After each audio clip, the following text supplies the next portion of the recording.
ফিরার রথে তারকশীলভ তার নির্দেশেই সেখানকার মানুষ বলা বলি করছেন। আমরা যখন গেলাম সেখানে, যে কারা এই যে রথের রুট চেঞ্জ করিয়েছে, তিনি বিধানসভায় দাঁড়িয়ে বলছেন, সাংবাদিক সম্মেলন করে বলছেন, মুখ্যমন্ত্রী যেটা বলেছেন ঠিক নয়।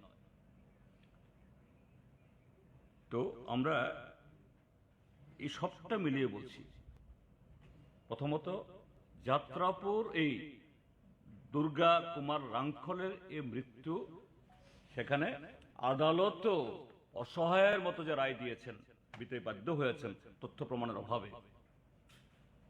সরকার পুনরায় আপিল করুক উচ্চ আদালতে। 2, একটা এসআইটি গঠন করা হোক একজন সুপারিনটেন্ডেন্ট অফ পুলিশের নেতৃত্বে, অন্য জেলা থেকে। কেননা এই যে দুর্গাচরণ রাঙ্খলের হত্যাকাণ্ডের ঘটনায় পরিষ্কার কয়েকজন পুলিশ অফিসারের তাদের গাফিলতি, তাদের দহরম মহরম ওই পরিবারগুলোর সাথে, এটাই মূল কারণ। কাজে সেই জায়গায় পুলিশের ইন্সপেক্টর বা সাব ইন্সপেক্টরকে আইইউ করে যদি তদন্ত হয়, কিচ্ছু বেরোবে না। উল্টা আরো মানে কি বলে পরিশীলিতভাবে অপরাধীদেরকে কিভাবে একদম নামধাম একেবারে কোনো সন্দেহ না হয় এরকম রিপোর্ট বেরোবে। আমরা দাবি জানাবো যে একজন এসপিকে দিয়ে এসআইটি গঠন করে সরকার তদন্ত করুক। আমি সিবিআই টিবিআই বলছি না, আমি আবারও বলছি, আমাদের ত্রিপুরার পুলিশ অফিসারদের প্রতি আমাদের বিশ্বাস আছে, জনগণের বিশ্বাস আছে। One of the best police forces in the country Tripura police. একটা সময় যা রাষ্ট্রপতি কালার্স পুরস্কার পেয়েছেন, কিন্তু এই সরকার রাজনৈতিক কারণে এদের অপব্যবহার করছে। এর সাথে দাবি জানাচ্ছি, মাতাবাড়ি ক্ষেত্রেতেও মুখ্যমন্ত্রী সেদিন বলেছেন তদন্ত হবে, কিন্তু তার কোনো খবর নেই। মাতাবাড়ির ঘটনা এই দেশের লক্ষ লক্ষ যে যারা এই কি ধর্মপ্রাণ মানুষের যে তাদের যে ইতে আঘাত করেছে, অপবিত্র করা হয়েছে, তারা কোথায় কোথায় সেখানে যান, পূজা করেন রাজ্যের মানুষের স্বার্থে। কাজেই যদি সত্যি সততা থাকে সে কাজটা করুন। এবং একই সাথে এই কুমারঘাটের ক্ষেত্রেতেও সরকার বিচার বিভাগীয় তদন্ত একজন হাইকোর্টের জাজকে দিয়ে করান। তৃতীয় আমার যে বিষয়টা হলো সেটা হলো, গতকাল ভারতীয় জনতা পার্টি বা শাসক দল এখন খুবই ব্যস্ত। 2024-এর লোকসভা নির্বাচন আসছে। যেন তেন প্রকারেণ ত্রিপুরা রাজ্যের 2টি সিট, ওরা জানে 40% ভোট তাদের মাত্র, 60% মানুষ তাদের বিরুদ্ধে। কাজেই যেন তেন প্রকারেণ 2019-এর কায়দায় 2টা সিট দখল করতে হবে। সেখানে প্রলোভনের ফাঁদে ফেলে সরকারি স্কিমের যে লোভ দেখিয়ে এবং আরো নানাভাবে যোগদান সভা করাচ্ছেন। ঠিক আছে, মানুষ যদি স্বেচ্ছায় যোগদান করে যে কোনো দল থেকে, মানে আপনাদের দলে, আমাদের কোনো আপত্তি নেই। কিন্তু কিভাবে হচ্ছে ত্রিপুরা রাজ্যে মানুষ জানে। তাদের দলে না গেলে, তাদের মিটিংয়ে না গেলে ঘরের স্কিম বাদ যাবে, জলের লাইন কেটে দেবে, ব্যবসা করতে দেবে না, রাস্তায় গাড়ি ঘোড়া থাকলে নামতে দেবে না। এই হলো পদ্ধতি। সেখানে গতকাল নেতাজি স্কুলে নাকি বক্তব্য রাখতে গিয়ে বলছেন, আমাদের কয়েকজন সাংবাদিক বন্ধু গতকাল আমার রিয়াকশন চাইছিলেন। আমি বললাম যে না, আমি বক্তব্যগুলো না শুনে আমি বলবো না।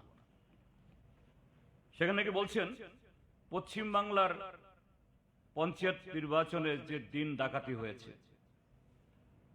ওইটাকে কটাক্ষ করে নাকি ত্রিপুরা রাজ্যের মাননীয় মুখ্যমন্ত্রী বলছেন যে ত্রিপুরাতে পঞ্চায়েত নির্বাচন কিভাবে হয়, পঞ্চায়েত কিভাবে চলে, এখানে এসে দেখুন।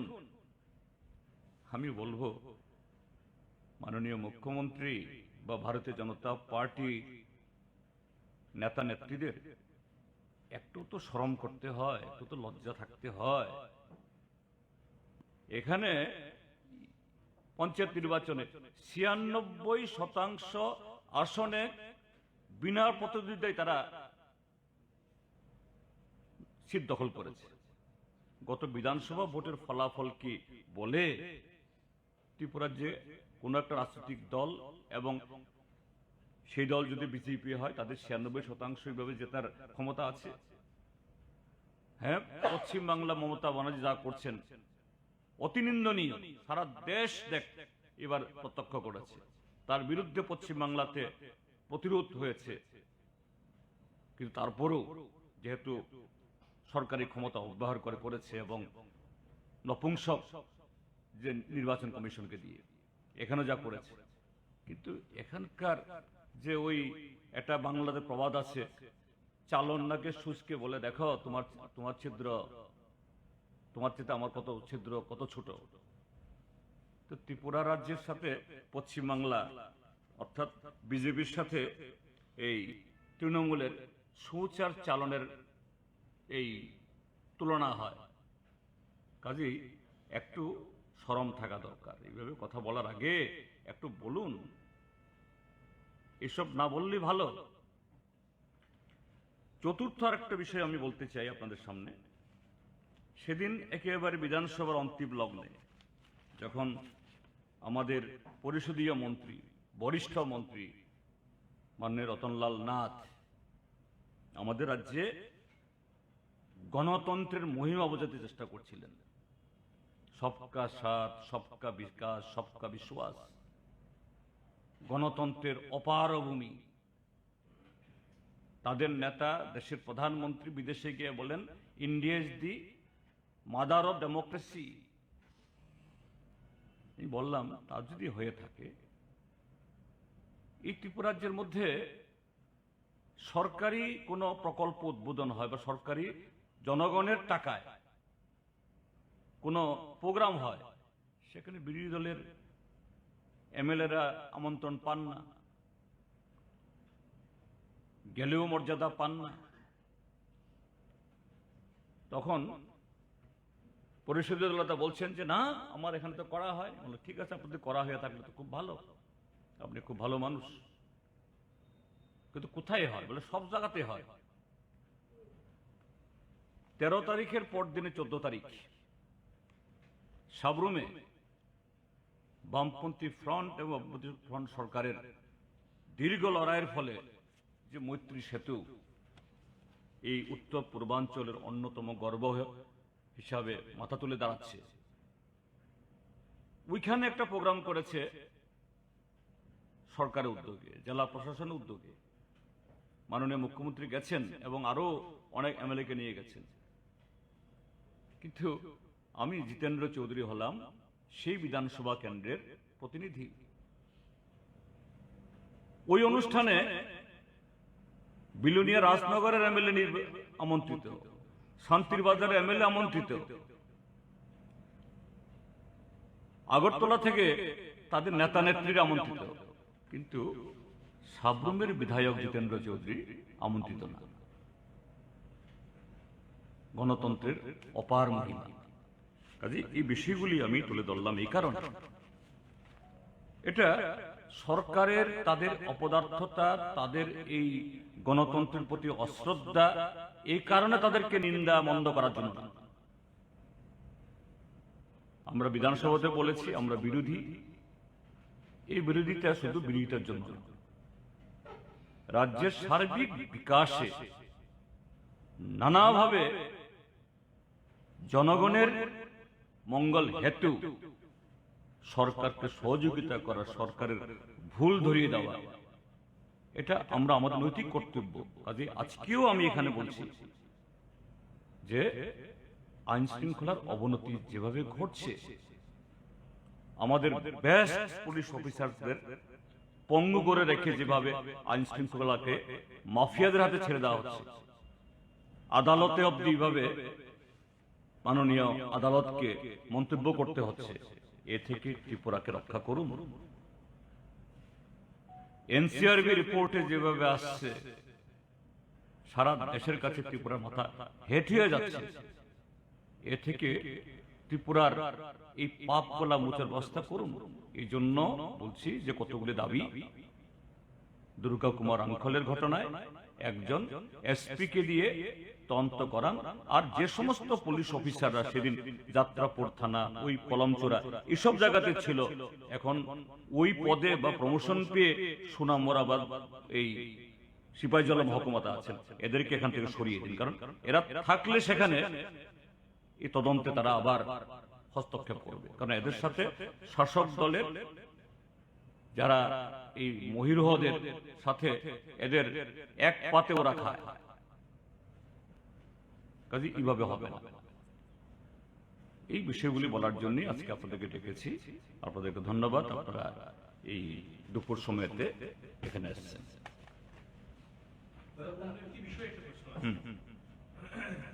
বিজেপি দলের পার্লামেন্ট ইলেকশনের প্রিপারেশনের বিভিন্ন বিষয় নিয়ে, বা আজকে কিছুক্ষণ আগে ত্রিপুরা দলের যিনি পূর্ব প্রধান ছিলেন প্রদ্যুৎ কিশোর মানিক, তিনি একটি প্রেস কনফারেন্স করে বললেন যে উনি যেমন ঘোষণা করেছিলেন গতকাল চেয়ারপারসন পদ থেকে দখল নিয়েছেন, কিন্তু দল পার্লামেন্ট ইলেকশন নিয়ে কাজ করছে এবং তিনি বলেছেন যদি তার দলের দাবিগুলো বিজেপি বা কেন্দ্রীয় সরকার পূরণ না করে তাহলে অন্য দলের দরজা আলোচনার জন্য তিনি যাবেন এবং সেই অপশন খোলা রয়েছে।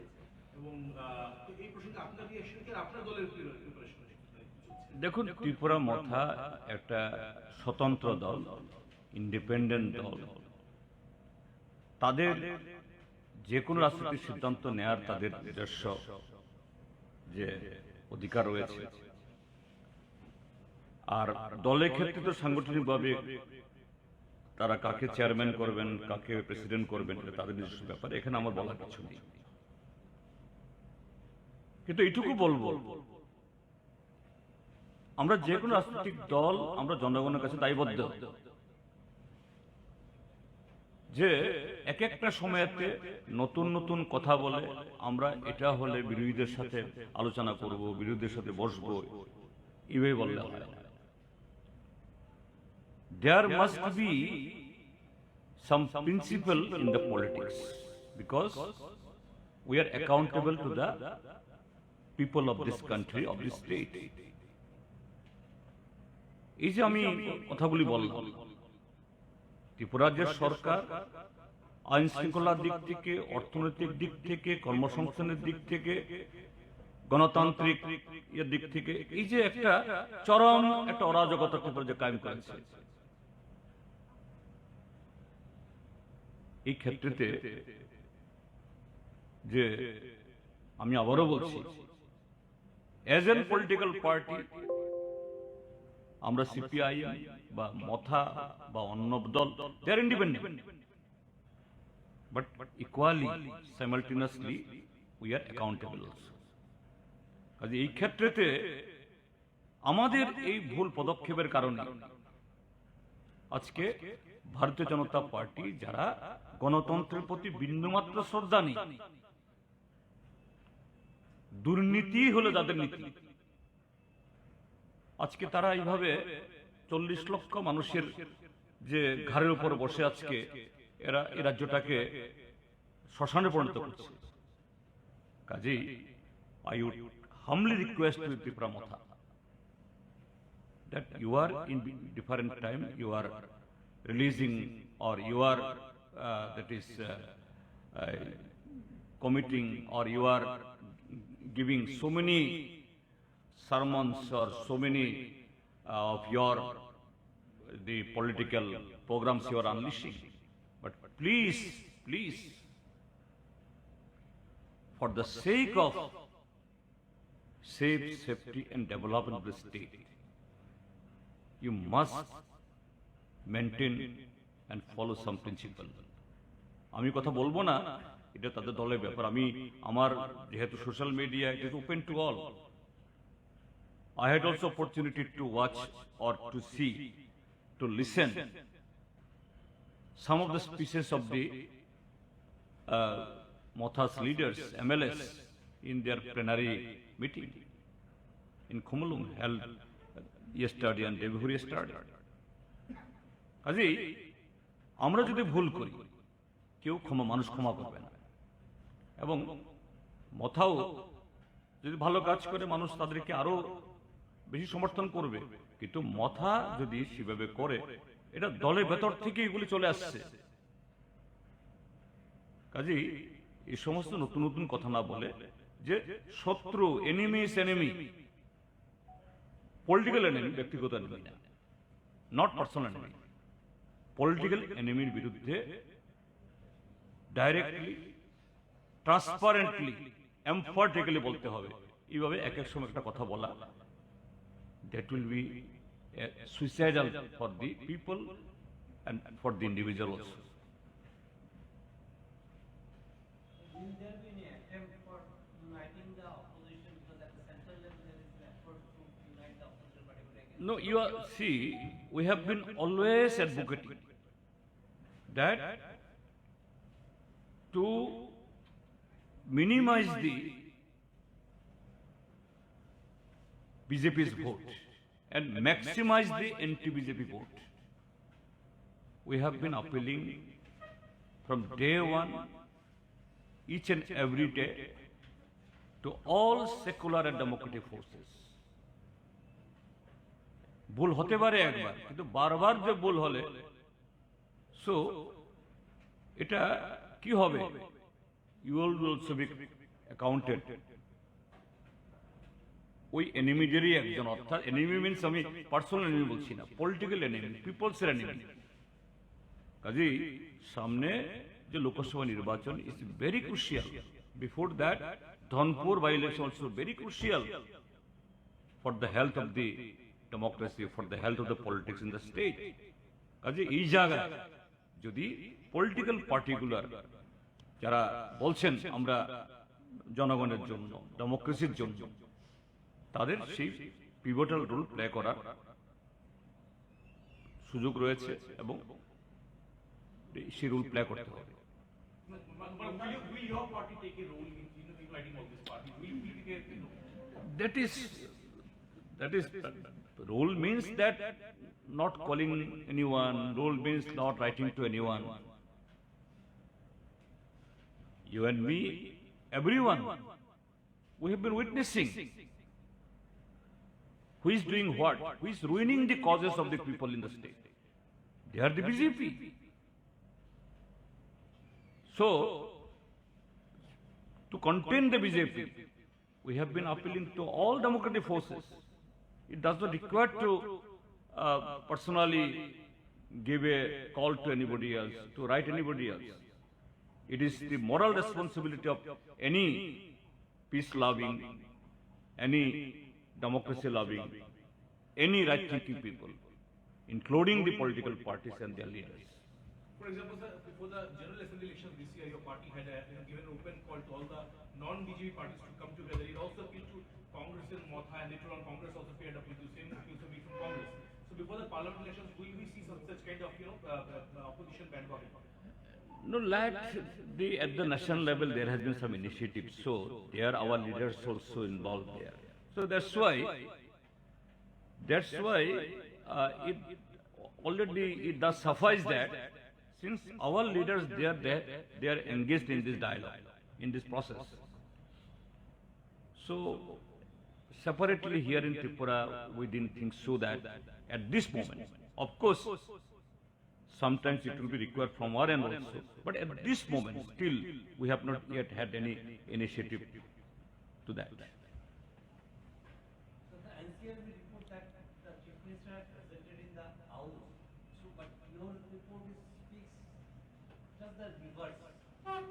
Once it is, we had shown as Chief Minister, what Chief Minister mentioned is the one, what I'll say, graph statement, and there it has come not having any analysis. There is alphabetically the name of the states have been put there. So Tripura comes there in the 25. A, B, C, D. Assam, Andhra Pradesh, Arunachal Pradesh, then Bihar, like that. And while Tripura came after Tamil Nadu, then Tripura like that. Tripura came 25th. So Chief Minister was saying that, no, Tripura's position is 25th. No. That is alphabetical arrangement. But what I have given, and sources I have already given to you. You please go through it.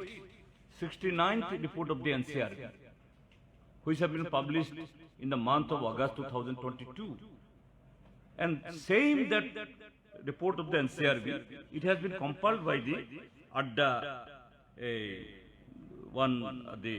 compiled by adda247.com. You go through that.